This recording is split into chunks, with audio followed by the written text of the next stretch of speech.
Broadcasting live from the Albay PIO News Center, providing you the most exclusive news update from all over the province.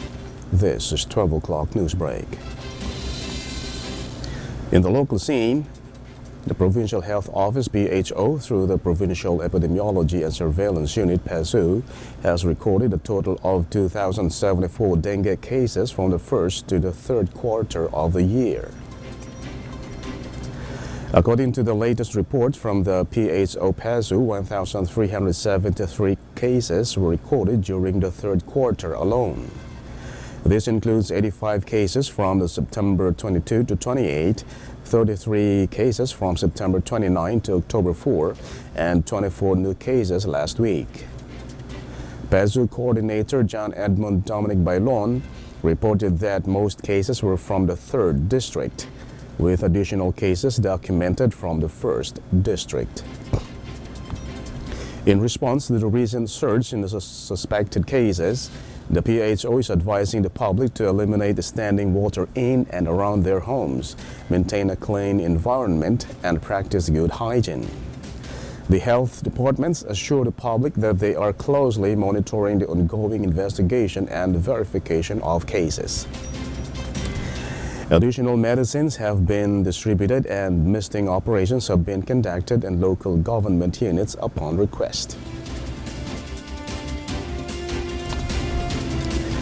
In other story, new centenarians in the province received a 50,000 pesos cash incentive from the local government of Albay. The 5 beneficiaries are Marina Millete of Cabuzao, Dominga Bismar of Barangay Gaba in Rapu-Rapu, Carmen Vilangel of Barangay 4 in Malilipot, Veronica Teodorica Palermo of Barangay Tumpa in Camalig, and Petra Serrano of Barangay Cutmon.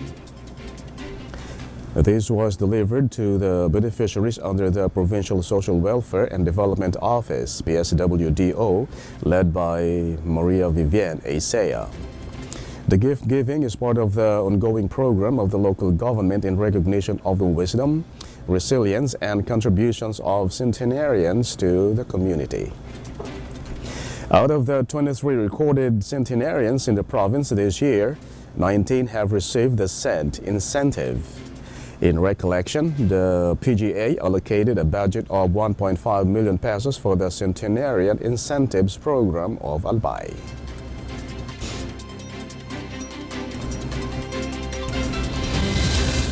In the national scene, the new Department of the Interior and Local Government Unit DILG Secretary Juanito Victor John Vic Remulla has committed to shutting down all remaining Philippine offshore gaming operators POGOs by the end of 2024.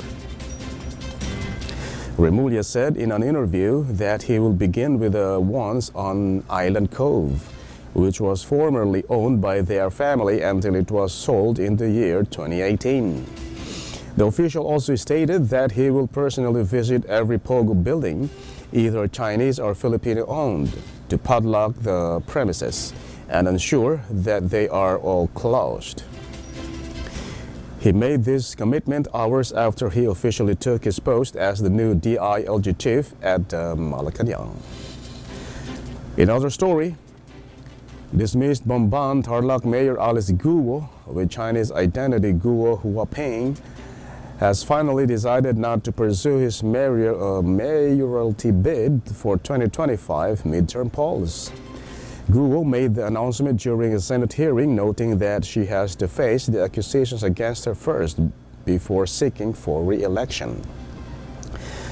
The controversial mayor reiterated that she must clear her name first so that it will be fair to her constituents who are expecting for her to run again as the mayor of Bamban. It can be recalled that Alice Guo's legal counsel, Stephen David, revealed recently that Guo would file her certificate of candidacy on the last day of the filing period for the 2025 polls last October 8.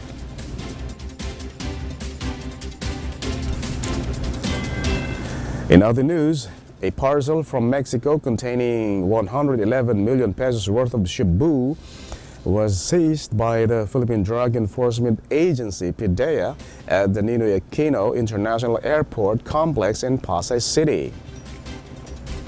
According to PIDEA, they found the drugs with a total gross weight of 16.34 kilogram hidden in wax inside a shipment containing 5 handmade paintings. PIDEA added that the said parcel was labeled as handmade cultural craft paintings and was entrusted to a male recipient from San Jose del Monte City, Bulacan. Meanwhile, the confiscated drugs are now under the custody of PIDEA for proper disposition.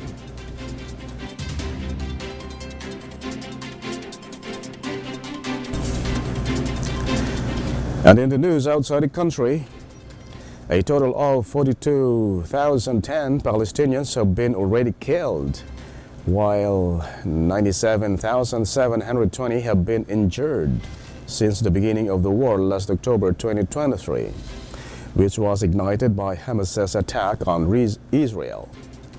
According to Gaza's health ministry, women and children make up more than half of the said number of deaths.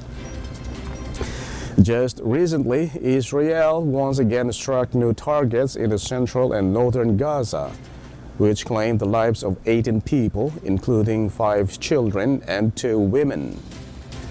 2 Israeli strikes targeted tents used for sheltering displaced people in the urban Nuseirat and Bureij refugee camps in central Gaza.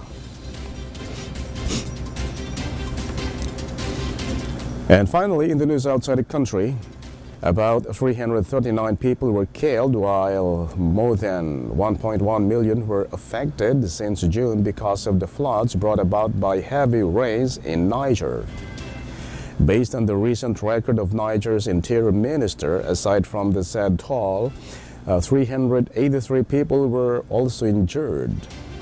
Moreover, the said calamity also resulted in extensive losses of equipment, livestock and food supplies, and the destruction of a historic mosque built in the mid-19th century. As a result, the government has now moved the start of the school year to the end of October. And that's all for the 12 o'clock news break, October 10, 2024. We'll be right back tomorrow for more news updates. And thanks to our 12 o'clock news break writer, Albay PIO and AJ Espiritu. And on the technical side, Chad Bobis.